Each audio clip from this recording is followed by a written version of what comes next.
브랜드나 뭐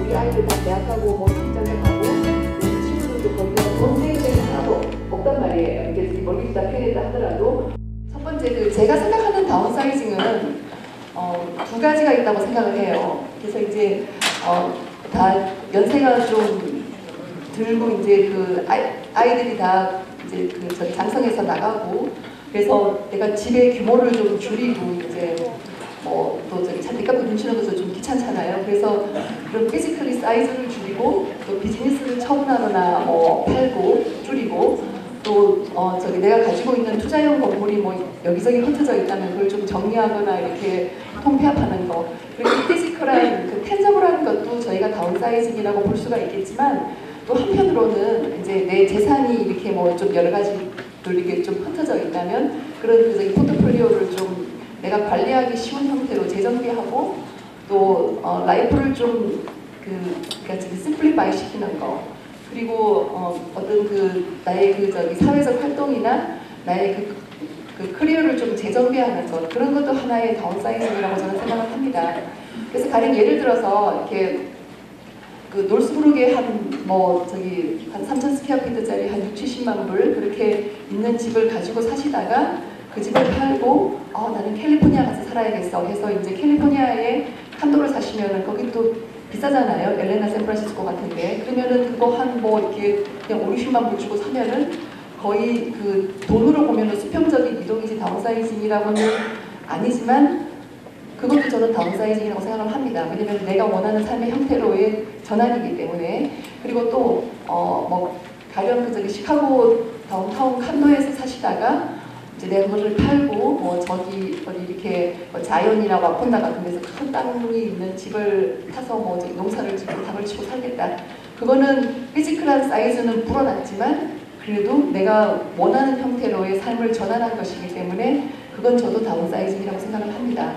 그래서 제가 정의하는 다운사이징은 이제 물론 정확한 자기 분석을 해야겠죠. 그래서 내 건강이나 재정이나 또 내가 원하는 삶에 대해서 충분히 계획을 세우고 내가 원하는 라이프 스타일이 무엇인가. 그래서 거기에 가깝게 이제 미리미리 계획을 하고 준비해서 자발적으로 준비해서 하는 다운사이징이 저는 행복한 다운사이징이라고 생각을 합니다. 근데 이제 여기에서 여러분들이 꼭 하셔야 될 거는 부부간에 꼭 대화를 하셔야 돼요. 그러니까 그래서 합일점을 찾으셔야 됩니다. 그래서 이제 간혹 어떤 분들 오셔가지고 나는 다운사이징 하고 싶은데 우리 남편이 하기 싫어하니까 써니킴 씨가 가서 좀 설득을 하라는 둥 아니면은 그냥 나는 근데 내가 하면 우리 와이프는 따라오니까 나중에 니 가서 설명을 해라. 그리고 좀 못하는 입장이니까 이제 미리미리 다 이렇게 충분히 대화하시고 이렇게 합의하셔서 이제 준비를 하셔야겠죠. 그리고 또 간혹 어떤 분들은 이렇게 다 계획을 세워놨는데 우리 딸이 안 된다고 한다고 그리고 우리 아들이 말린다고 그러니까 그런 것도 이제 좀 다 사전에 이렇게 계획들을 다 세우셔서 이제 오시면 좋을 것 같아요. 그리고 이제 그러한 과정에서 한국 분들은 좀 이렇게 이제 좀 서두르는 경향이 있잖아요. 그래서 제가 주장하는 거는 좀 미리미리 한 2~3년 전부터 지금 여기 있는 부동산 전문가인 저나 회계사님이나 변호사님이나 그런 분들과 대화를 통해서 내가 어떻게 하면은 내 재산을 최대한 보호를 하고 또 최대한 많이 상속을 하고 세금을 덜 내면서 상속을 하고 또 내가 원하는 라이프에 살기 위해서는 집을 어떤 식으로 바꾸는 게 좋겠다라는 거를 충분히 계획하고 움직이시는 게 저는 행복한 다운사이징이라고 생각을 합니다. 그래서 이제 그러면은 이렇게 다운사이징을 결심을 하시고 이제 팔아야겠다라고 결심을 하시면은 여러분들이 가지고 있는 프로퍼티 형태가 이제 이런 것들이 있을 수 있겠죠. 첫 번째는 내가 살고 있는 주택, 그리고 집이지만 내가 지금 현재 렌트를 주고 있는 그러니까 테넌트가 살고 있는 집도 있을 수 있겠고요. 그리고 2 내지 4개의 이제 멀티 유닛들 우리가 무슨 그러니까 트리플렛, 포플렛, 멀티 유닛이라고 부르는 그런 것들도 있고 또 5개 유닛이 넘어가면 우리가 보통 아파트로 분류를 합니다. 아파트도 있을 수 있고요. 그리고 내가 내가 비즈니스를 하고 있거나 뭐 물건을 저장하고 있는 그런 웨어하우스도 있을 수 있겠죠.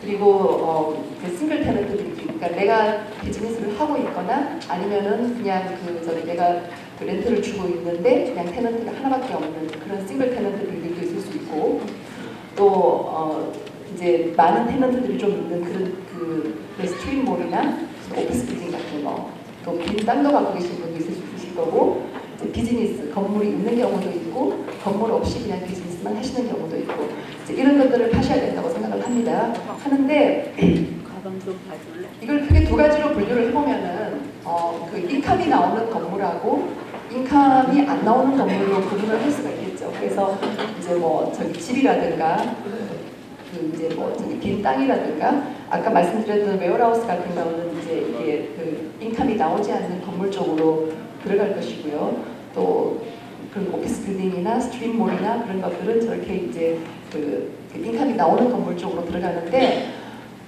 어떤 쪽의 거를 파시든지 간에 내가 이제 팔아야겠다고 생각을 하면은 그 세 가지 팩터에 의해서 움직입니다. 첫 번째는 로케이션, 그러니까 이쪽에, 그러니까는 인컴이 나오지 않는 건물 쪽은 로케이션, 프라이스, 컨디션이고요. 저쪽 인컴이 나오는 쪽은 이제 로케이션, 플러스 그리고 그러니까 로케이션, 프라이스 그리고 이제 인컴 앤 익스펜스입니다. 근데 로케이션은 이미 뭐 다 가지고 계신 건물들이니까 바꿀 수 없잖아요, 우리가, 그죠?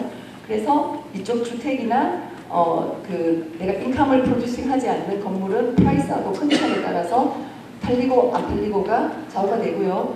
저쪽에 그러니까 인컴이 나오는 건물들은 프라이스하고 인컴 앤 익스펜스에 따라서 팔리고 안 팔리고가 좌우가 되죠.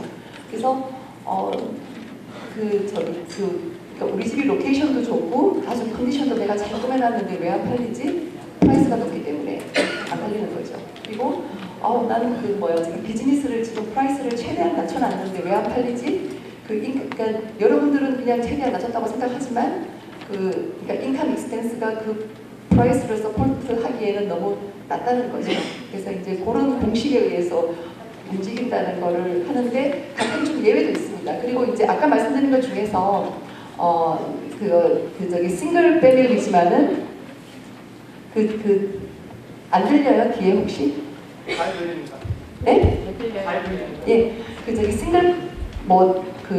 싱글 패밀리나 콘도 타운하우스지만은 렌트를 주고 있는 거는 이거 인컴이 나오는 빌딩이라 하더라도 팔 때는 이쪽으로 속해요. 그러니까는 그거는 인컴 익스펜스로 잘 팔리지 않고, 그러니까는 프라이스와 컨디션으로 팔립니다. 그리고 트리플렉 같은 경우는 양쪽에 왔다 갔다 해요. 그러니까 경우에 따라서. 그걸 제가 하나씩 좀 설명을 드릴게요. 그래서 이제 주택, 그리고 주택뿐 아니라 이 모든 것들을 팔 때 나의 타겟 바이어가 누군지를 먼저 생각을 하셔야 돼요. 내가 이걸 지금 누구한테 팔려고 이 집을 내놓을 건지를. 그래서 이제 주택을 예로 들자면은 가령 예를 들어서 이렇게 아까 예로 든 이렇게 학군 좋은 놀수부룩이나 윌맷의 4베드룸 하우스 집이 있다. 그러면은 그 집을 사줄 사람들은 이제 한 30, 40대의 젊은 부부들, 그러니까 좋은 환경에서 좋은 학군에서 애들 키우고 싶어하는 그런 사람들을 대상으로 이제 집을 내놓으니까 내놓는 시기도 이제 이렇게 아이들이 방학에 맞춰서 움직일 수 있는 3월에서 8월 사이에 그렇게 거래를 해야 되겠고, 또 그런 바이어들은 그러니까 집이 이렇게 좀 다 고쳐져 있는 무부인 상태를 좋아합니다. 그래서 이제 이렇게 좀 오랫동안 한 집에서 사시다 보면은 이렇게 30년 이렇게 사시다 보면은 짐도 굉장히 많고 집도 이제 나는 익숙해지니까는 안 고치신 경우들이 많잖아요. 그래서 이제 저한테 말씀하시기를 한 2, 3만 불 그냥 좀 깎아주고 사게 팔 테니까는 그냥 이대로 팔면 안 되겠느냐? 안 됩니다. 왜냐면은 바이어들은 보통 무빈 상태를 원하고, 가령 예를 들어서 다 괜찮은데 그냥 부엌 카운터탑만 좀 그레나이트로 바꾸면 되겠다. 내지는 다 괜찮은데 그냥 마루만 좀 깔아야지. 그렇게 내가 이렇게 좀 억셉할 수 있는 것들은 사요. 근데 이 집을 고치는데 10만 불, 15만 불 들겠다. 그런 거는 바이어들이 잘 사지도 않을 뿐더러 또 여기는 전부 다 저기 론을 얻어서 하잖아요. 그죠? 그러니까는 그 내가 그 저기 10만 불, 15만 불 그 집 고칠 돈으로 그 다운페이 하면은 요즘 이자도 싼데 더 높은 가격의 집을 살 수 있잖아요. 그래서 그런 바이어들이 많지가 않아요. 그리고 또 돈을 떠나서도 일단 그 첫인상이 좋으려면 집이 어느 정도 컨디션이 좀 되어 있어야 합니다. 그래서 제가 항상 여러분들한테 주장하는 거가 그러니까 어떤 분들은 이제 그 짐 다 못 버려서 그러니까 짐 정리하는 것 때문에 그냥 집 하는 거 포기하시는 분들도 많으세요. 그래서 그것도 한 2, 3년씩 걸린다고 보셔야 돼요. 그래서 딱 라벨을 4개를 준비하셔가지고 이제 버릴 거, 가지고 갈 거, 도네이션 할 것, 그냥 킵할 것 이렇게 해서 그냥 시간 날 때마다 버리셔야 돼요. 그리고 이제 내가 리타이어를 하고 또 아니면 뭐 다운사이징을 해서 나는 뭐 여행을 많이 가거나 선교 활동을 갈 거기 때문에 칸도로 가야지. 그러면은 이거 사실 짐 줄이는 거 보통 작이 아니거든요. 그러니까는 그런 거 이제 이렇게 리얼라이즈 하셔서 그러니까는 내 집에 있는 집의 한 반 정도는 버려야 된다고 생각하시고 준비를 하시는 게 좋아요. 그리고 이제 내가 정말 집 컨디션이 이렇게 테러블해서 난 도저히 귀찮아서 안 되겠으니까는 그냥 나는 이렇게 싸게 그냥 집 고쳐갖고 살살 때 팔래. 그거는 이제 그 바이어의 타겟층이 일반 바이어가 아니고 플리퍼들한테 넘어가는 거예요. 그러니까는 그러니까 소위 말하면 직장사들, 내가 좀 싸게 집을 사서 고쳐서 대팔고 싶어하는 사람. 이런 경우는 보통 마켓 밸류의 한 15% 정도는 싸게 파셔야 됩니다. 미니멈 15%. 그러니까는 이건 뭐 누가 봐도 한 60만 불짜리 집인데 저기 써니킴 씨가 그런데 고쳐야 된다고 그래서 내가 견적을 보니까 한 3만 불 나오는데 그러면은 내가 57만 불을 팔면 안 될까? 안 됩니다. 한 50만 불 이하로 파셔야 되는데 그거 싫으시잖아요. 그죠? 그래서 이제 하는데 또 사실 집을 팔기 위해서 집을 고치려면 되게 아까워요.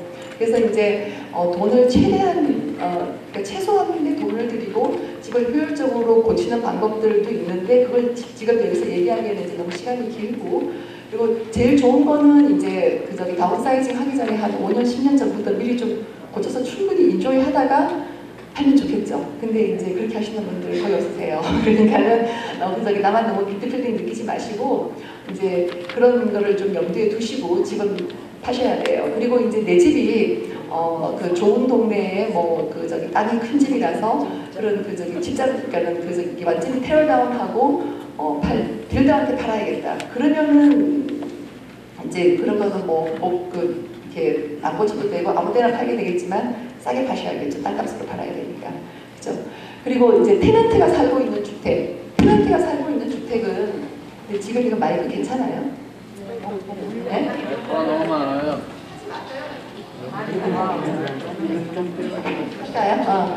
테넌트가 살고 있는 주택은 이제 물론 뭐 테넌트가 내가 살 때보다 집을 더 깨끗하게 하시고 사는 테넌트도 있겠지만 극히 소수입니다. 그리고 뭐 집도 잘 안 보여주는 테넌트도 많고 그러기 때문에 좀 여유가 되신다면은 테넌트가 이렇게 무브아웃 하고 난 다음에 집을 좀 손질을 해서 파시는 게 훨씬 좋은데 또 사실 이제 몰개지가 아직 그냥 남아있다라든가 하면은 이렇게 한두 달 비는 것도 참 부담이잖아요. 그러는데 이제 보통 리즈를 우리가 작성할 때 보면은 마지막 2달은 마케팅을 할 수 있다는 조항들이 일반적으로 보통은 있습니다. 그러니까 그거를 시기적으로 잘 맞춰가지고 그러니까 테넌트의 리즈가 12월이나 1월에 끝나면 참 팔기 힘들겠죠. 그러니까는 내가 언제 그냥 처분을 해야겠다고 생각하면은 한 1, 2년 전부터 리즈를 좀 조절을 하셔서 한 4월 말이나 5월 말쯤 끝나게 만들어 놓고 한 2달 전부터 테넌트의 양해를 구해서 마케팅을 하면은 좀 더 팔기가 쉬우시겠죠. 그리고 아까 말씀드렸지만 이 테넌트가 살고 있는 주택은 인컴이 나오는 건물임에도 불구하고 그냥 집 개념으로 파셔야 돼요. 그러니까 내가 30만 불짜리 타운하우스가 있는데 한 달에 2,000불이 나오니까 이거를 테넌트를 끼고 살 사람 그러면 굉장히 바이어층이 좁아집니다. 그래서 그렇게 파시는 것보다는 내가 와서 살 사람이나 그렇게 모든 사람들이 살 수 있도록 그냥 일반 내 집 팔 때의 그냥 개념으로 그냥 파셔야 돼요. 그리고 2-4유닛짜리 멀타이 유닛 여기까지는 론이 레지덴셜 몰게지로 들어갑니다. 그래서 한국 분들은 그렇게 많지가 않으신데 시카고나 그런 스코키 같은데 투투 포유닛을 사는 바이어 중에는 이제 지금 퍼스트 홈 바이어가 내가 하나 사서 내가 한 유닛에 살고 다른 유닛은 렌트를 주려고 하는 경우들이 참 많아요. 그런 경우들은 그 오너가 아키파이를 해야 되기 때문에 투투 포유닛을 팔 때는 한 유닛 정도는 비었을 때 마케팅을 하거나 또 아까 말씀드렸듯이 이렇게 그 한 유닛이 비면은 인컴이 안 들어오는 거가 좀 부담이 되시는 분들은 최소한 유닛 하나 정도는 먼스 투 먼스로 해놓고 하시는 게 좋으세요. 특히 이런 뭐 FHA 론이나 DA 론 같은 것들을 받고 오시는 분들은 반드시 오너가 살아야지 그 론들이 나오거든요. 그러니까는 그 투투 포유닛을 팔 때는 하나 정도는 최소한 먼스 투 먼스로 해놓고 하시는 게 좋으시고요. 그리고 이 투투 포유닛 정도는 조금 인컴에 영향을 덜 받습니다. 가령 예를 들어서 그 주변에 다른 멀타 유닛 비슷한 것들이 한 번 1,200불 렌트를 받는데 나는 마음이 좋은 랜드로드라서 1,000불을 받았어. 그래도 그냥 이거는 뭐 그냥 앞으로 포텐셜리 1,200불을 받을 수 있다고 생각해서 이렇게 가격에 큰 영향을 미치지는 않아요. 그런데 이제 그 5 유닛부터 저기서부터는 이제 그 커머셜로 몰기지 형태가 바뀝니다. 이제 그 5 유닛 이상을 사는 바이어들은 론을 이제 레지던셜 론이 아니고 커머셜 론을 얻게 되기 때문에 이 5 유닛부터는 이제는 리즈가 굉장히 중요해요. 그래서 뭐 가령 예를 들어서 똑같은 살레먹 아파트를 내가 가지고 있는데 옆집은 전부 다 1,000불씩 받는데 나는 너무 마음이 좋은 주인이라서 700불 받아. 그러면은 똑같이 70만 불, 60만 불을 파실 수가 없고 디스카운트 하셔야 돼요. 왜냐면은 박성배 씨가 론을 안 줄 거기 때문에. 네. 그래서 5 유닛 아파트부터는 리즈가 중요하고요. 또 저기서부터는 뭐 그렇게 꼭 한 유닛이 비지 않아도 돼요. 왜냐면은 인베스터들이 사시기 때문에. 그리고 웨어하우스는 보통 인베스트로 갖고 있는 것보다는 뭐 내가 이렇게 홀세일을 한다라거나 아니면은 매니팩처링을 한다라든가 그런 자기 오너 사용 용도로 쓰시는 경우들이 많잖아요. 그죠? 그래서 저런 것들도 굉장히 바이어층이 좁습니다. 가령 예를 들어서 엘브로 빌리지에 3만 스퀘어피트의 웨어하우스 오피스 면적이 5,000 스퀘어피트고 웨어하우스 면적이 25,000 그런 거를 필요로 하는 바이어가 시카고에 몇 분 있을까요? 그죠? 그러니까는 그렇게 스페시픽한 용도로 오는 바이어를 타겟으로 하기 때문에 저거는 마케팅하는 시간을 저희들한테 충분히 주셔야 돼요. 가령 예를 들어서 내가 뭐 내년에 캘리포니아로 옮기거나 한국으로 들어갈 건데 한 6개월 시간 주고 팔아달라. 못 팝니다. 그러니까 한 2년 정도는 최소한 2년 정도는 계획을 하시고 이렇게 마케팅할 준비를 하셔야 돼요. 그 다음에 싱글 테넌트 빌딩. 싱글 테넌트 빌딩도 마찬가지예요.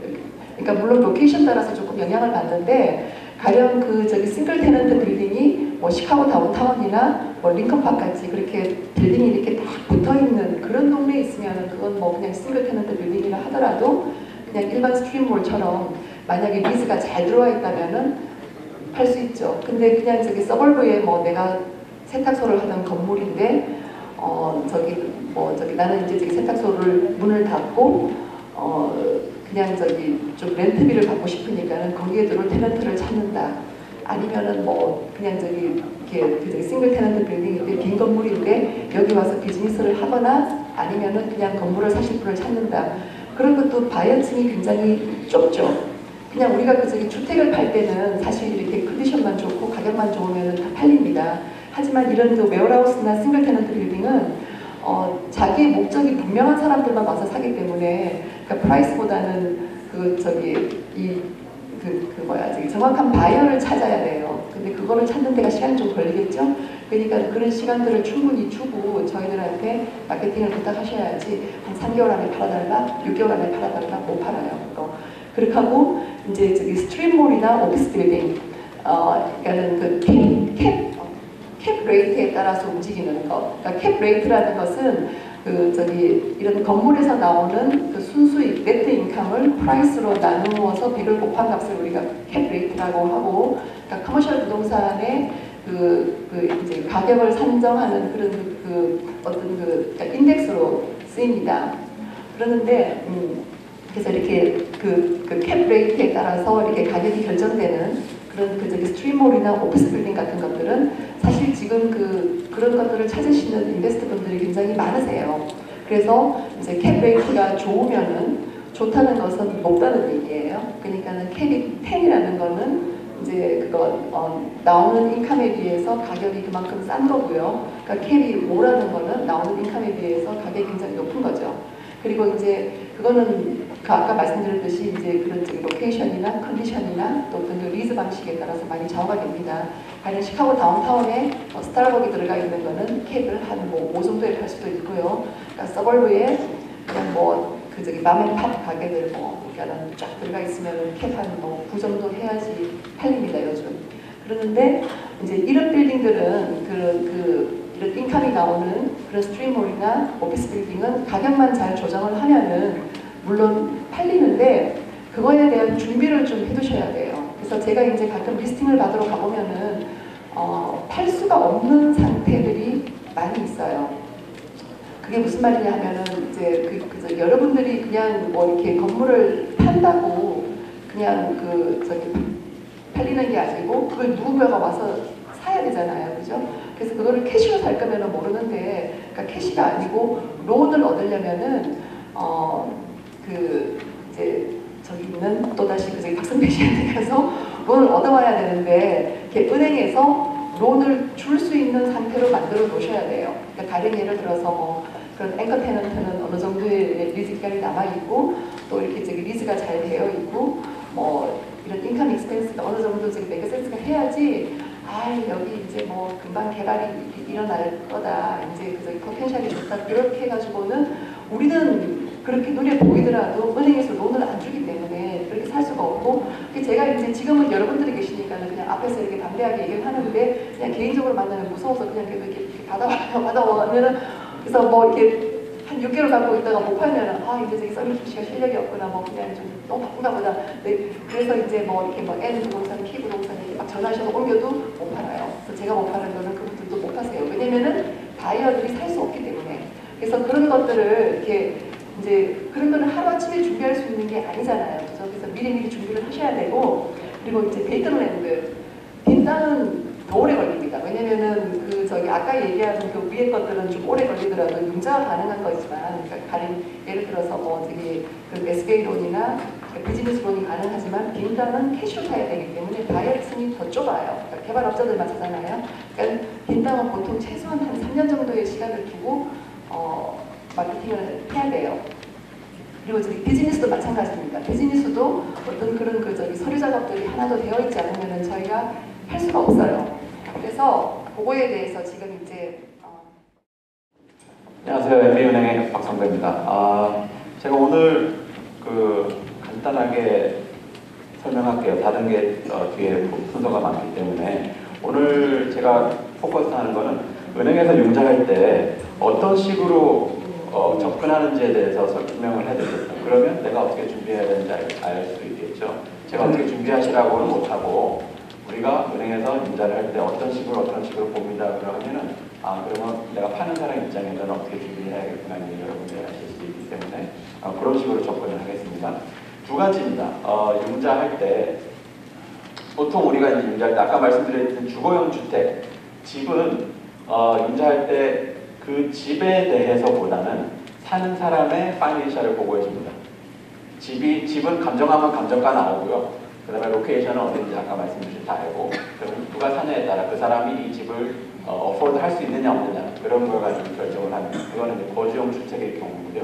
그러니까 파는 사람 입장에서는 아까 우리 써니 김 대표님이 말씀하신 상태, 그 다음에 가격 조정 이런 것 말고는 굳이 내가 준비할 게 그다지 없죠. 왜냐하면 누가 사냐, 그 사람의 파이낸셜 스테이터스에 따라서 융자가 결정되기 때문에.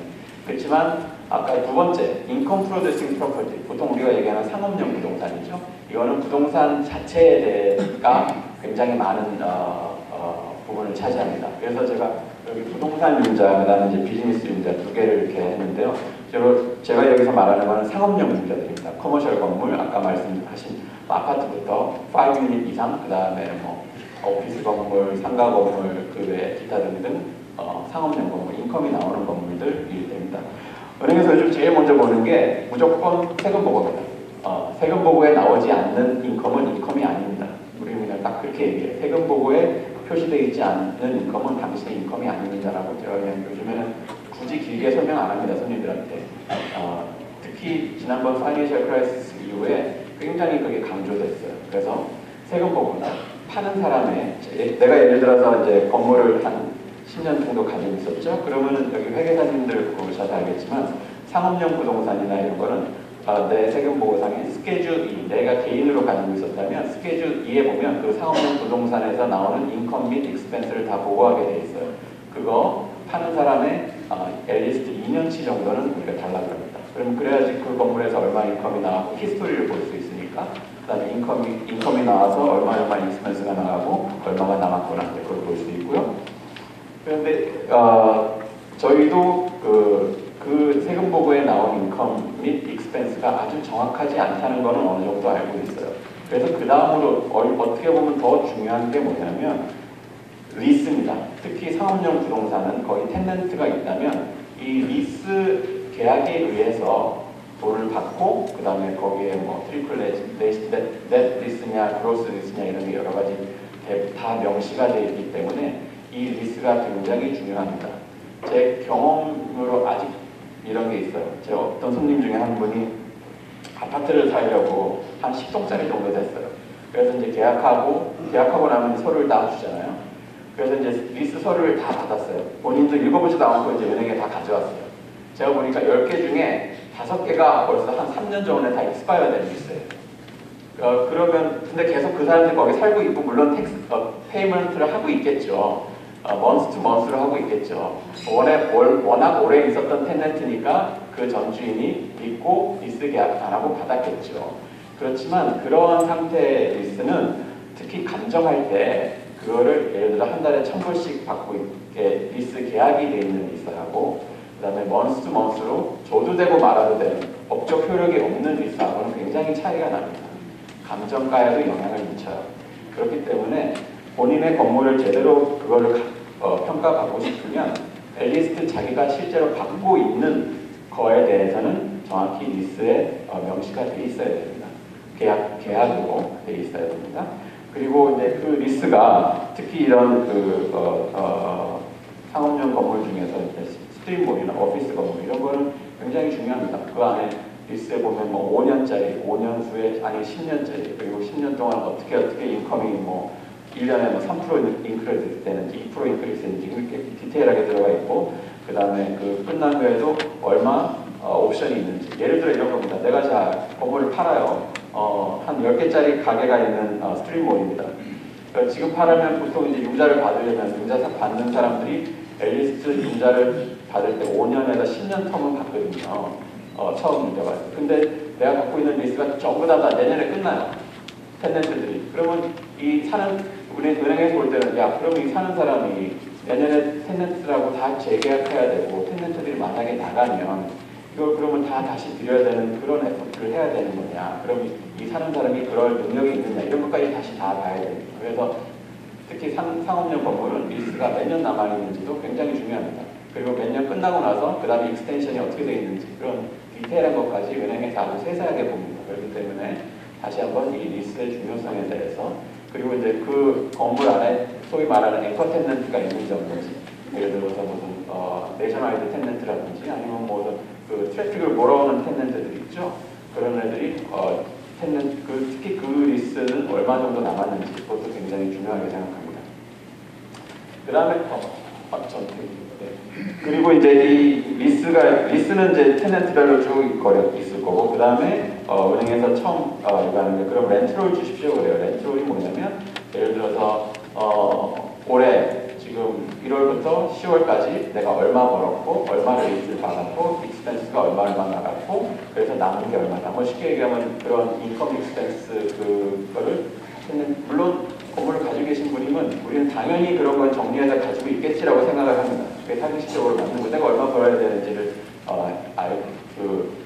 물론 내가 알고 있는 거하고 그다음에 표를 보여주는 거하고 그거 차이겠지만 그래서 보통 그 세금 보고는 올해 예를 들어 2015년이면 2014년까지 세금 보고 다 하셨겠죠. 지금 10월이 지났으니까. 그래서 2013년, 14년 2년치 달라는 거고, 그 다음에 올해 2015년은 올해 1월부터 예를 들어 9월이면 9월, 10월이면 10월까지 렌트로를 달라고 해요. 그럼 그 얘기는 뭐냐면 올해 1월부터 9월까지는 아직 세금 보고 2015년 세금 보고에 안 들어가 있을 테니까 안 했을 테니까 그러면 그거는 정리를 해서 주십시오. 얼마 받아서 얼마 안 했고. 그리고 또 한 가지 보는 거는 뭐냐면 그 세금 보고를 하고 렌트로를 하고 이제 은행에서 받아서 그 비교를 해요.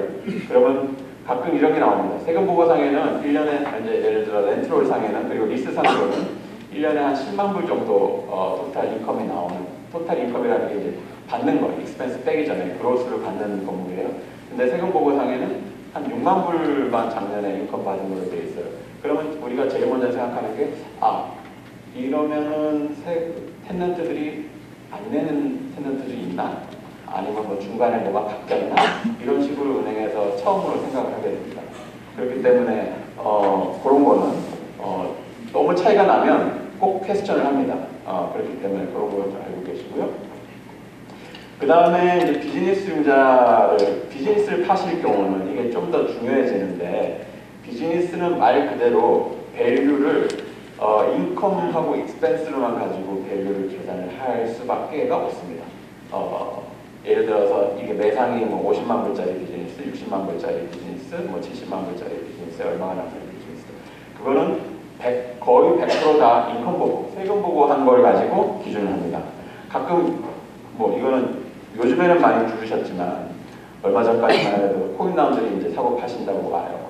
그러면은 코인라운드리 매상이 한 50만 불 정도를 해서 이제 갖고 오시는 게 있어요. 이걸 얼마 좀 팔고, 이거를 이제 사시는 분이 이제 가지고 오죠. 저한테 사시고 그걸 가지고 오셔서 이게 뭐 사실은 뭐 70만 불, 80만 불 넘어가는 매상인데 내가 뭐 이거 유틸리티 비ll 보면 안다고.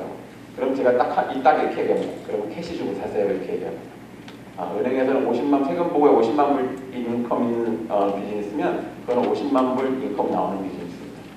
그건 딱 아주 특히 SBA 론으로 가면 그건 뭐 정확히 세금 보고 기준으로 하기 때문에, 그래서 늘 엘리스트 비즈니스는 꼭 지난 2년간 세금 보고를 꼭 봅니다.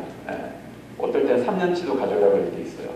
1, 2년 갖고 하지 않고 미니멈 2년, 그 다음에 어떨 때는 3년, 금액에 따라서 3년 동안 지난 히스토리를 가져오라고 그러고요. 그 다음에 아까 말씀드렸듯이 비즈니스 같은 경우도 지금 현재 하면 2014년은 이제까지는 세금 보고 다 하셨고 2015년은 세금 보고 아직 안 했죠. 그러면 그걸 인터림 스테이트먼트라고 합니다. 1, 4분기, 2, 4분기, 3, 4분기, 지금까지 하면 이제 3, 4분기까지는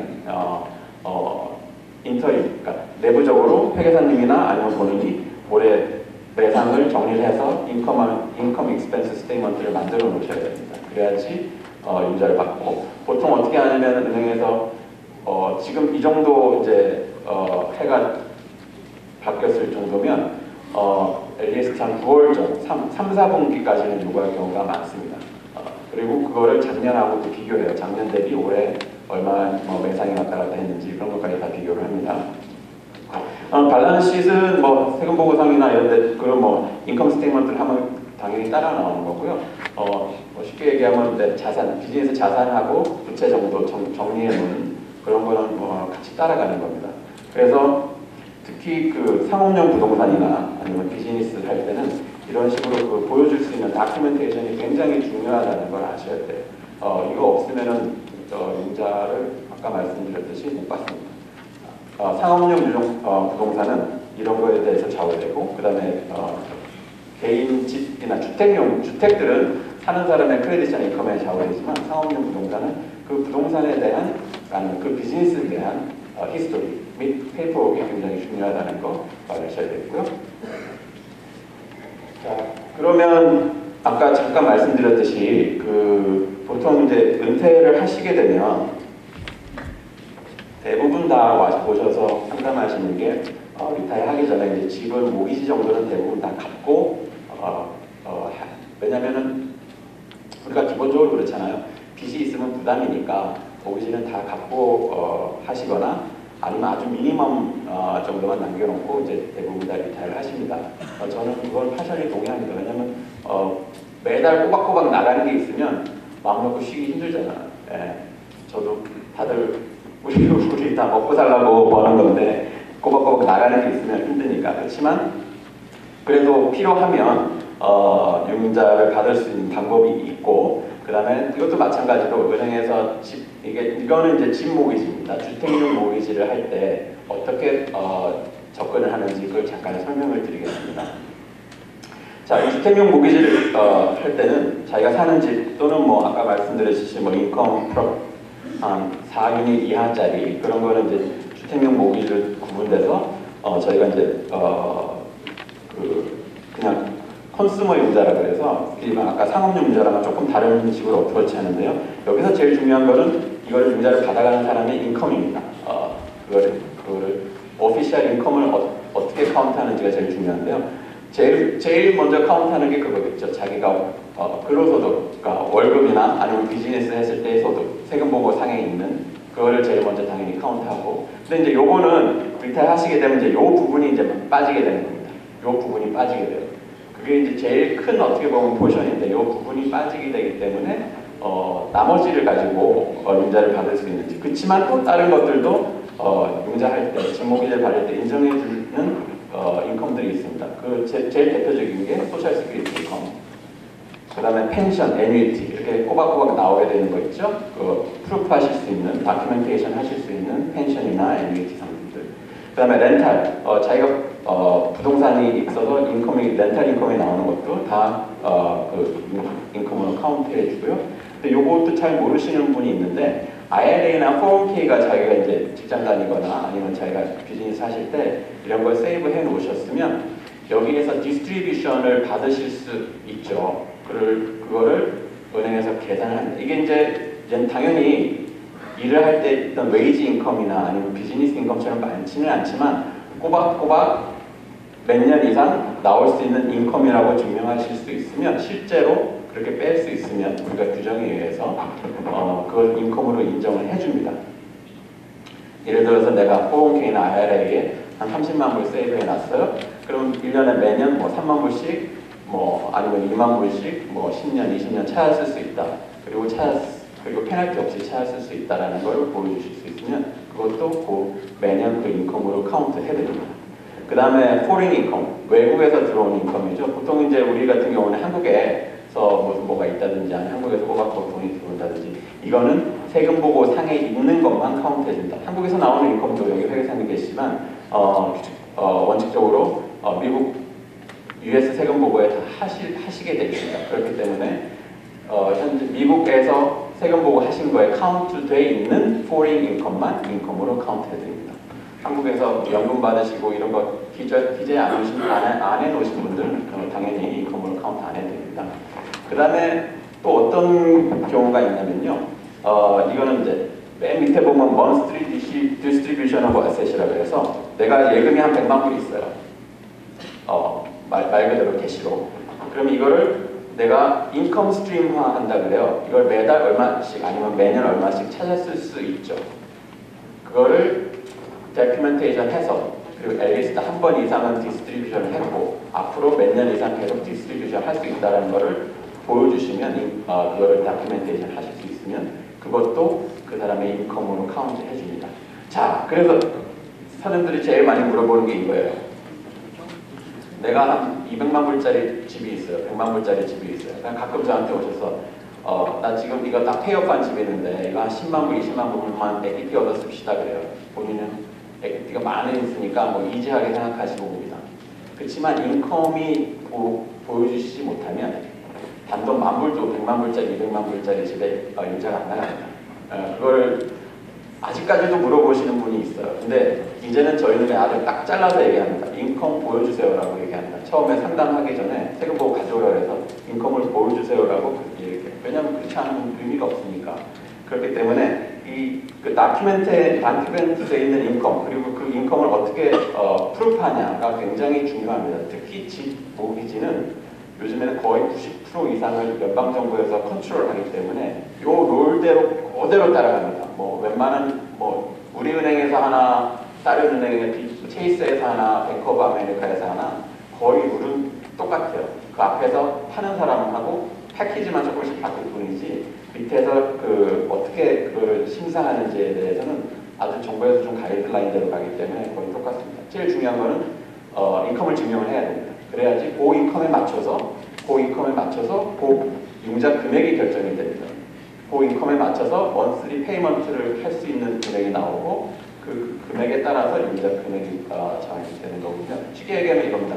자기 인컴의 3분의 1 이상이 융자 페이먼트로 나가면 이 사람은 위험하다고 생각합니다.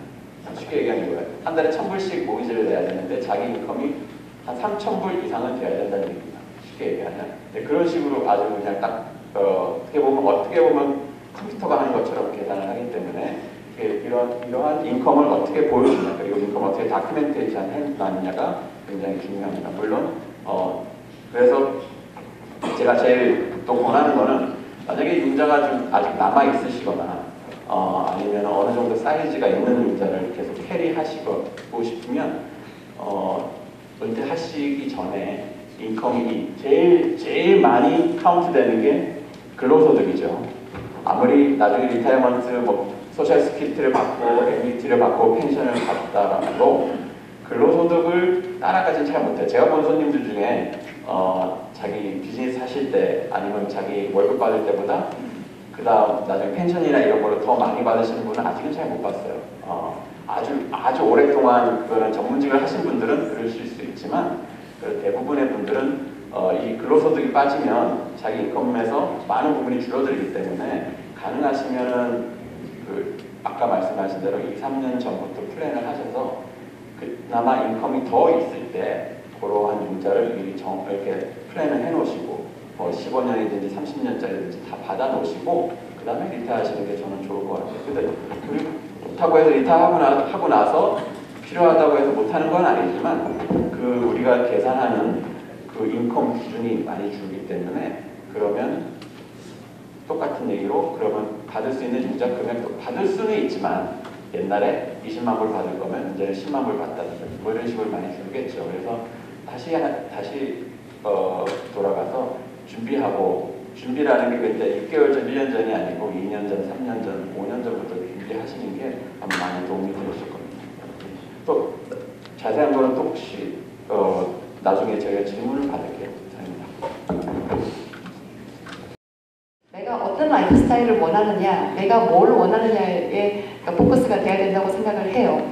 그리고 이제 특히 여행을 많이 하시는 분들은 게이티드 커뮤니티도 좋아하십니다. 이렇게 수위가 있고, 이렇게 서브디비전으로 이렇게 그러니까 차단이 되어 있으니까 아무래도 좀 더 시큐리티가 있죠. 그래서 한 2달 동안 한국에 가 계신다라든가, 캘리포니아에 가 계신다라든가 하시는 분들은 그런 집들도 선호를 하시고요. 그리고 이제 아무래도 나이가 드시면 계단 오르락내리는 게 힘드시니까 렌치 하우스를 선호를 하는데 사실 시카고에 그렇게 좋은 렌치가 많지는 않아요. 그래서 이제 바이레벨도 가시고 이제 렌치를 선호하시는데 지금 새로 지어지는 집들은 렌치 하우스를 많이 짓습니다. 그리고 최소한 메스터 베드룸만이라도 1층에 있는 집들을 보통 선호를 하시죠.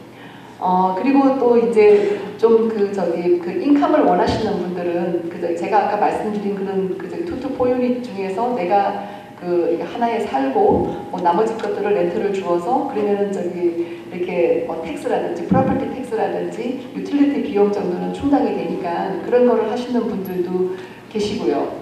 그리고 제가 올해만 해도 참 몇 분들이 진짜 이렇게 집을 팔고 그냥 캘리포니아로 가시거나 한국으로 아예 그냥 가신 분들도 계세요. 요즘엔 그러신 분들도 참 많으신 것 같아요. 그래서 아니면은 그냥 조금 더 여유가 있으시거나 아니면 크게 여유가 없으셔도 사실 이렇게 좀 사이즈를 줄이면은 그런 플로리다나 캘리포니아에 집을 하나 사두고 또 여기도 하나 사두고 왔다 갔다 하시는 분들도 이제 점점 더 많아지는 추세예요. 근데 이제 미국 사람들이 그런 플로리다나 중남미 쪽으로도 많이 가는 거에 비해서 한국 분들은 아무래도 캘리포니아나 조지 아틀란타 같은 데를 선호를 하시죠. 그리고 이제 시니어 하우징, 퍼블릭 시니어 하우징이나 어덜트 커뮤니티도 있을 수가 있는데 어덜트 커뮤니티라는 거는 이제 55세 이상이나 아니면 62세 이상만 들어갈 수 있는 집. 근데 이제 하나 단점은 이렇게 왜 많은 분들이 내 집을 팔고 재산을 정리하고 이렇게 아이들의 이름으로 집을 사서 내가 살고 그런 메디케이드 목적으로 그렇게 하시는 분들도 계신데 저런 그 어덜트 커뮤니티는 반드시 그 시니어 이름으로 사셔야 돼요. 근데 저는 사실 제 개인적으로는 그 시카고 지역에서는 어덜트 커뮤니티는 좀 이렇게 레코멘드 하지는 않아요. 왜냐하면 시카고 자체가 그렇게 은퇴자들이 많이 몰리는 도시가 아니기 때문에 이제 그 저런 커뮤니티들이 다른 이렇게 똑같은 크기의 그러니까 옆섭 디비전보다 조금 가격은 싼 거가 사실이에요. 그렇지만은 내가 나중에 팔고 내가 이렇게 좀 더 나이가 들어서 뭐 이렇게 무슨 널싱홈을 가야 된다거나 그런 데로 옮길 때 파는 거가 조금 더 시간이 걸리는 것 같아요. 그래서 그런 엑시스 스트래티지 면에 있어서 저는 크게 이렇게 레코멘드 하지는 않습니다. 그리고 이제 그럼 내가 이렇게 뭐 다 팔고 그냥 그래서 이 시니어 하우징으로 가시겠다. 그러니까 지금 퍼블릭 시니어 하우징으로 가시겠다는 분들도 계시는데 이제 많은 분들이 질문을 해오세요. 내가 재산이 있고 집이 있으면은 그런 퍼블릭 시니어 하우징은 못 가는가? 그래서 이제 그거에 대한 답변을 드리려고 제가 그 박형석 선생님 저기 무궁 테라스 노인 아파트의 매니저로 계신 박형석 선생님을 좀 모셨습니다. 네, 안녕하세요. 저는 지금 그 여러분들께서 알고 계시는 시카고 커뮤니티가 운영하는 두 아파트가 있는데 그 중에 하나가 무궁 테라스, 무궁 아파트 그리고 코람 아파트가 있습니다. 저는 무궁 아파트에서 현재 매니저로 근무하고 있습니다. 이름은 박향수입니다. 안녕하세요. 오늘 저에게 주어진 시간이 그렇게 많지 않고 또 제가 볼 때 여기 계신 많은 분들이 대부분 재산을 좀 이렇게 그 현재 있는 재산을 다운사이징해서 그걸 가지고 어떻게 이제 그 이용하느냐 이런 거에 관심이 많으시기 때문에 그 퍼블릭 하우징은 그 하나의 옵션으로 생각하시고요. 제가 그래서 간단히 소개해드리겠습니다. 우선 그 퍼블릭 하우징은 여러분들께서 그 많이 아시지만 일단은 low income이라야 가실 수 있다는 그거는 확실합니다. 그러니까 내가 재산이 뭐 100만 불, 200만 불짜리 집을 가지고 있다가 내가 팔고 그걸 가지고 간다. 방법은 있습니다. 그러나 에티클리 그거는 맞지 않는 것 같고요. 그동안 열심히 일을 해서 내가 지금 집을 한 채 정도 가지고 있다. 그런데 이 집을 팔고 내가 나중에 그렇게 인컴이 많지 않은데 어떻게 할 것인가 이런 고민을 하시는 분이 혹시 계시다면 저는 그 시니어 하우징이 굉장히 그 좋은 옵션이라고 생각합니다. 일단 여러분들이 생각하시는 건 내가 지금 집이 있는데 갈 수 있나 하는 것에 대해서 대답은 yes입니다. 네, 아마 많은 분들이 내가 집이 있기 때문에 안 된다고 생각하실 수도 있는데요. 그건 그렇지 않습니다. 일단은 이제 여러분들께서 만약 어떤 그 계획을 세우신다면 미리 제 생각에는 한 3년 내지 5년 전부터 이런 그 하우징에 대해서 인포메이션을 좀 이렇게 모으시는 게 좋을 것 같아요. 내가 어디 살 것인가, 시카고에 살 것인가, 아니면 내 자녀들이 있는 쪽에 살 것인가. 그러면 그쪽에 있는 그 시니어 하우징들을 한번 찾아보시기 바랍니다. 그 인포메이션은 여러분들이 요즘 그 컴퓨터에 들어가셔서도 찾으실 수가 있고요. 또는 저희 그 한인사회복지회나 이런 또 그 시니어들을 도와주는 기관들이 많이 있으니까 그런 곳에 문의하시면 그 리스트를 얻으실 수가 있습니다. 그리고 그런 해서 일단 그 어느 지역이라는 것이 되면은 그 다음 이제 여러분들 자격 요건을 생각하셔야 되는데요. 첫째가 legal status, 내가 영주권자다, 시민권자다. 이걸 분명히 하시고 그거 아니고 내가 그냥 여기 방문 왔다 이런 분들은 그 시니어 하우징 가실 수가 없습니다. 그래서 첫째는 영주권자나 시민권자라야 된다. 그리고 둘째는 62세 적어도 나이가 62세 현재 내가 들어갈 때가 아니고 저희들은 그 신청서를 받을 때 62세라는 것을 먼저 저희들이 보기 때문에 해주시면 좋겠고요. 그런데 시카고 하우징 같은 경우에는 기다리시는 기간을 감안해서 60세부터 받는 걸로 제가 알고 있습니다. 그래서 나이가 62세가 되셔야 되고요. 그리고 소셜 시큐리티 넘버가 반드시 있으셔야 됩니다. 그것이 자격 요건이고요. 그리고 두 번째, 인컴. 가장 중요한 것이 아까 제가 그 집이 있어도 상관이 없다고 말씀드렸는데 집은 인컴이 아니기 때문에 내가 가지고 있는 에셋으로 간주를 하기 때문에 일단은 현재 내가 그 1년 동안 그 인컴이 얼마나 하는 것이고요.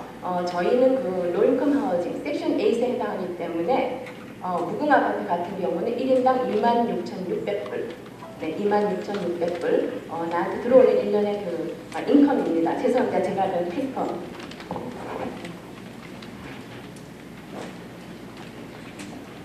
네, 제가 제 순서를 잘 몰라서.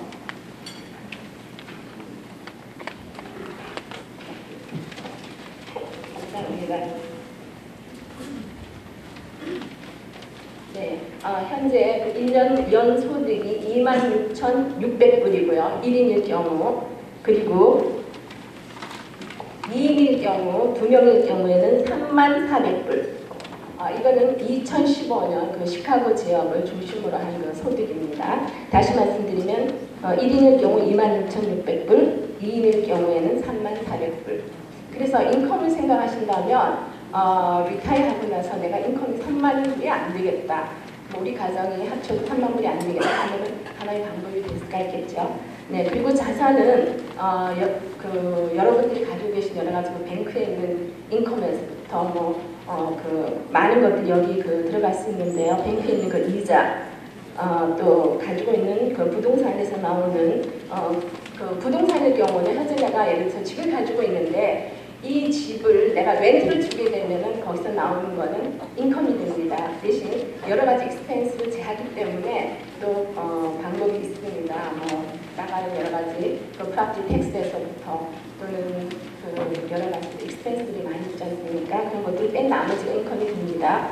그렇게 해서 계산을 한 것이 그 자산에서 나오는 이자, 그것이 바로 수입이 돼요.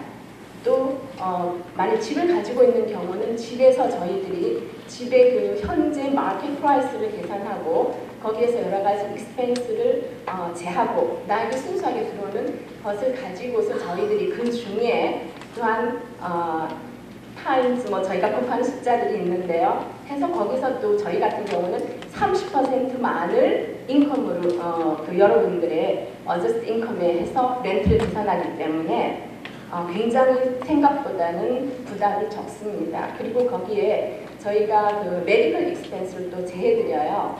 그러니까 내가 병원에 가야 되고 몸이 많이 아프고 약을 먹고 이런 분들은 그런 그 메디컬 그 익스펜스를 저희가 다 인컴에서 뺀 나머지를 가지고서 또한 타임스 30%, 네, 0.3을 해서 12달을 나누면은 실제로 그 먼틀리 인컴은 여러분들에게 부담이 되지 않을 것 같습니다.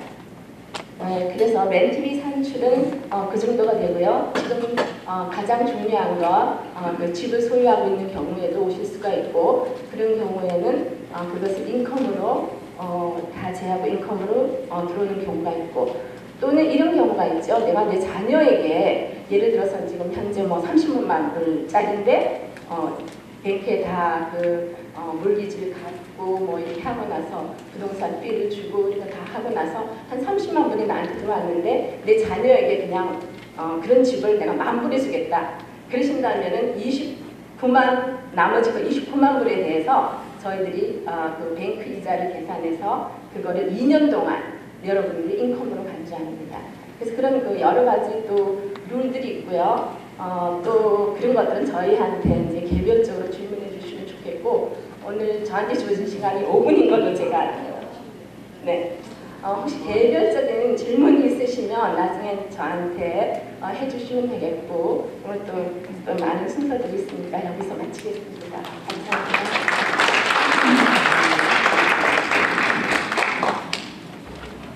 중요한 인포메이션인데 이제 여기 오늘 오신 오디언스층을 제가 다 이제 충분히 파악을 못했기 때문에 그냥 조금 짧게 지나갔습니다. 예. 그리고 그 투자 형태 이제 좀 다운사이징 한 후에 투자 형태 아까 제가 하나 그러니까 박 부회장님 얘기 들으면서 생각한 게 있는데 그 스트림몰이나 이렇게 뭐 오피스 빌딩 같이 인컴이 나오는 빌딩은 리즈가 굉장히 중요한데 하나 예외가 있습니다. 내가 굉장히 좋은 개발 지역에 내 빌딩이 갖고 있어서 그거를 그러니까 뭐 개발업자한테 팔 때 그럴 때는 오히려 리즈를 다 비워두셔야 됩니다. 그 리즈 때문에 1년이나 6개월 동안 못 하시는 경우도 있으세요. 그러니까는 아까 제가 말씀드렸듯이 나의 타겟 바이어가 누구냐에 따라서 내가 누구한테 내 집이나 건물을 팔 거냐에 따라서 그런 저기 스트래티지가 틀려져야 되겠죠. 그래서 이제 아까 집 얘기했고 또 한 가지 덧붙이면은 지금 박 선생님이 얘기한 거는 이제 퍼블릭 시니어 하우징, 저기 나라에서 도움을 받는 퍼블릭 시니어 하우징이고 지금까지는 한국 분들이 그런 분들이 많이 없었는데 이제는 그런 저기 프라이빗 시니어 하우징으로 가시는 분들도 좀 계세요. 근데 뭐 요새는 이렇게 한 70, 80대도 다 정정하시니까 그때까지는 물론 그냥 자기 온 집에 사시는데 좀 더 몸이 불편해지시면은 이제 그런 그 어시스턴트 리빙이라든가 뭐 저희 널싱홈으로도 가시는데 그 글렌 아내 같은 경우도 제가 한번 방문해 본 적이 있는데 뭐 그런 형태도 있더라고요. 내가 이렇게 뭐 14만 불 정도를 디파짓을 하고 한 투베드룸 칸도예요. 거기서 한 달에 뭐 1,400불에서 크기에 따라서 한 3,000불까지 내다가 내가 리타이어 할 때, 내가 저기 이사를 나갈 때는 그 디파짓은 받아서 나가는 그런 형태도 있는데 한국 분들이 아직까지는 많이 가시지는 않는데 이제는 뭐 좀 더 이렇게 부를 축적하신 분들이 지금 리타이어를 준비하고 있기 때문에 그런 형태로도 많이 움직이실 거라고 생각을 합니다. 그리고 이제 투자 형태, 이게 그 다운사이징 후에 이렇게 이제 그 투자 형태는 제가 보니까 그래요. 이렇게 이제 그 많은 건물을 갖고 계신 분들, 가령 뭐 여기 아파트도 하나 있고, 뭐 저기 개인집도 하나 있고, 저기에 그냥 무슨 그 저기 빌딩도 하나 있고 그런 분들은 가급적이면은 이렇게 제가 아까 말씀드렸듯이 좀 포트폴리오를 재정비하면은 관리하기가 편하겠죠. 그래서 이렇게 좀 모아서 이제 그 부분에 대해서는 이따가 저희 변호사님이 좀 더 말씀하시겠지만 그렇게 좀 모아서 이렇게 관리가 편한 형태로 바꾸시는 경우들이 많은데 이제 그 한국 분들이 가지고 계신 많은 프로퍼티가 약간 저기 이렇게 그 트리플 넷으로 되어 있기보다는 그냥 한꺼번에 세금하고 관리비하고 렌트비 다 뭉뚱그려서 받는 그런 형태로 되어 있는 건물들이 많은데 사실 나중에 팔 때는 그 트리플 넷으로 되어 있는 건물들이 더 팔기가 쉬우세요. 그러니까 특히 노년층이 되면서는 내가 가급적이면은 건물에 이렇게 그러니까 관리하는 데 들어가는 시간을 줄이고 그냥 좀 편하게 관리할 수 있는 것을 원하기 때문에 이제 그런 식으로 리즈가 되어 있는 것보다는 좀 트리플 리즈로 옮겨서 그러면은 뭐 저기 세금 올라가는 거라든지 뭐 그런 거를 좀 덜 고민하셔도 되고 또 저기 나중에 그러니까 인베스터들이 살 때도 그런 건물들을 선호하기 때문에 또 좋은 좀 더 좋은 엑시스 스트래티지가 될 수가 있겠죠. 근데 이제 그런 저기 트리플 넷으로 건물이 되어 있고 또 좋은 테넌트들이 들어와 있는 건물들은 아까 말씀드렸던 캡 레이트가 아무래도 조금 낮습니다. 그러니까는 똑같은 건물이라 하더라도 그냥 이렇게 리즈가 그냥 뭐 한 달에 얼마 이런 식으로 되어 있는 리즈로 되어 있는 건물보다 이렇게 트리플 넷으로 잘 되어 있으면은 내가 똑같은 인컴에 대해서 좀 더 많은 돈을 주고 그 건물을 사셔야 된다는 건데 지금 우리가 이제 포커스가 좀 더 편안한 노후 생활에 가는 거기 때문에 내 인컴이 조금 줄더라도 좀 편한 방향으로 투자를 바꾸시는 분들도 많고 그리고 이렇게 아무래도 좀 연세가 있으시니까 내가 살고 있는 집에서 가까운 내가 저기 윌맨 미네카에 살고 있는데 내가 가지고 있는 건물은 저기 사우스 베링턴이다. 그러면 그걸 팔고 좀 집에서 가까운 쪽으로 옮기시기를 원하시는 경우들도 많이 있고요. 그리고 지금 말씀드렸듯이 좀 여러 곳에 이렇게 막 흩어져 있으면은 좀 모아서 좀 수익성이 좋은 안전한 한 곳으로 이렇게 좀 옮기시려는 경향들도 있고 수익성보다는 안정성 그리고 저기 나중에 쉽게 팔 수 있는 거 그리고 이제 저기 프로퍼티 매니지먼트도 하나의 방법입니다. 이제 한국 분들은 굉장히 부지런하셔서 그냥 이렇게 저기 들어오면은 그냥 저기 두 분이 가셔서 그냥 눈 닫히고 막 이러시는 분도 많은데 그거 별로 좋지 않아요. 그러니까 저기 회계사님이 나중에 말씀해 주실 수도 있지만 그러니까 저기 프로퍼티 매니지먼트 비용도 하나의 그러니까 익스펜스를 처리하면은 세금을 줄일 수 있는 하나의 방법이기 때문에 그러니까 저기 프로퍼티 매니지먼트 회사를 고용하는 것도 좋은 방법이고요. 그냥 뭐 제가 저기 마케팅을 하러 나온 건 아니지만 참고로 저희 아이프로퍼티도 이제 저기 프로퍼티 매니지먼트를 하고 있는데 저희가 그러니까 다른 회사의 커미션을 얘기하는 거는 법적으로 금지가 되어 있고요. 저희 회사는 그냥 일반적으로 저기 전체 들어오는 인컴의 한 4%에서 7% 정도까지를 차지를 합니다. 그러니까 depends on 우리가 이렇게 그냥 관리하기가 얼마나 쉬운가 또 저기 들어오는 인컴이 얼마나 많고 적냐에 따라서 그런 레인지에다가 차지를 하고 그 비용은 이렇게 익스펜스로 처리하실 수가 있으세요. 그러니까 그것도 하나의 방법이라고 할 수가 있겠죠. 네. 그리고 이제 저기 미국에서 내가 버는 돈 다 세금 내면은 돈 하나도 못 번다는 거 아시고들 계세요. 근데 이제 많은 회복분들 중에서는 그냥 귀찮으니까 다 내고 만다라든지 특히 그러니까 경상도 남자분들 아유 귀찮으니까 그냥 빨리빨리 내고 만다는데 그 별로 좋은 것 같지 않아요. 그래서 이제 이 집 쪽에서도 합법적으로 세금을 그러니까는 절세를 탈세가 아니고 절세를 할 수 있는 큰 두 가지 방법이 있는데 이제 회계사님 고단에 나오실 거니까 제가 그냥 부동산에 어떻게 어플라이하는지만 잠깐 말씀을 드리겠습니다. 이제 하나는 내가 오너로 살고 있는 집, 그러니까는 프라이머리 레지던스로 살고 있는 집은 그러니까는 개인일 경우에는 25만 불까지 그리고 부부일 경우에는 50만 불까지 캐피럴 게인 텍스가 웨이브가 되죠. 그러니까 무슨 말이냐 하면은 내가 20만 불을 주고 집을 샀는데 그게 나중에 50만 불이겠다. 그러면 그 30만 불에 대한 세금 안 냅니다. 내가 살고 있는 집에 한해서는. 근데 이제 지금 현재 상태에서 집값이 많이 바운스 하긴 했지만은 아직도 이렇게 우리가 원하는 만큼은 아니잖아요. 그죠? 그래서 내가 좀 여유가 있어서 아까 박 부장님이 얘기한 것처럼 은퇴하기 전에 조그마한 칸도나 타운하우스를 하나 사가지고 이제 지금 조금 싸니까 사가지고 렌트를 줬다가 한 3년 뒤에 내 집을 팔고 옮기겠다. 그러니까 나중에 좀 더 집값이 오르면 옮기겠다. 그럴 때는 3년 안에 그 집을 파셔야지 양쪽 집에 대한 캐피럴 게인 텍스 혜택을 다 보실 수 있으세요. 왜냐면은 팔기 전 5년 전에 최소한 2년은 내가 거주를 해야 되기 때문에 그건 이제 보통 레지던셜에서 사용되는 방법이고요. 그러니까 또 하나는 이제 커머셜 건물 같은 경우에는 텐더리온 익스체인지가 있죠. 그거에 대한 자세한 세법은 말씀드릴 거고 이제 그러니까 내가 한 50만 불짜리 건물을 한 30년 전에 사서 내가 비즈니스를 했는데 그 세월이 막 지나서 300만 불이 됐어. 그러면 250만 불에 대한 캐피럴 게인 텍스 내셔야 하잖아요. 그죠? 근데 그거를 다음 건물로 내 손을 거치지 않고 옮겨가면은 이거는 그러니까 세금을 안 내시는 게 아니고 뒷벌이 됩니다. 그러니까 유예가 됩니다. 그러니까 나중에 내는 거요. 그러니까는 얘는 빨리 맞을수록 좋고 세금은 늦게 낼수록 좋다. 그거는 워렌 버핏이 이제 얘기를 했는데 근데 이제 이때 하나 공식이 있습니다. 그러니까는 내가 내 건물을 팔고 45일 안에 내가 사야 되는 건물을 지정을 해야 돼요. 그러니까 데지그네이션을 해야 됩니다.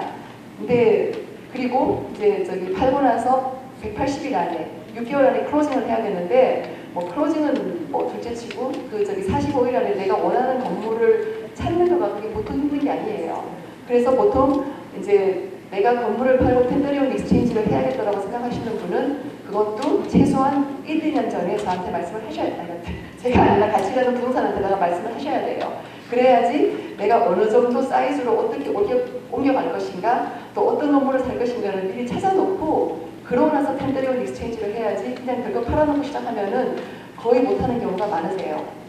그러면은 이제 요거는 그냥 제가 부동산 입장에서 드리는 말씀이고요. 이제 회계사님 나오셔서 이것뿐 아니라 제가 신문 광고에 낼 때 이제 한국에서 미국에서 한국으로 재산 이전 시에는 또 어떻게 세금 관계가 있는가 그것도 굉장히 많은 분들이 관심을 보이셨어요. 그래서 여러 가지 얘기들 세금 어떻게 하면은 절세할 수 있는가 그러니까 많은 분들이 그러신 것 같아요. 이렇게 내가 어떻게 하면은 절세를 해서 합법적으로 많은 돈을 레가시 할 수 있는가 내 후세에다 물려줄 수 있는가 그거가 또 이제 많은 관심사니까 회계사님 모시도록 하겠습니다.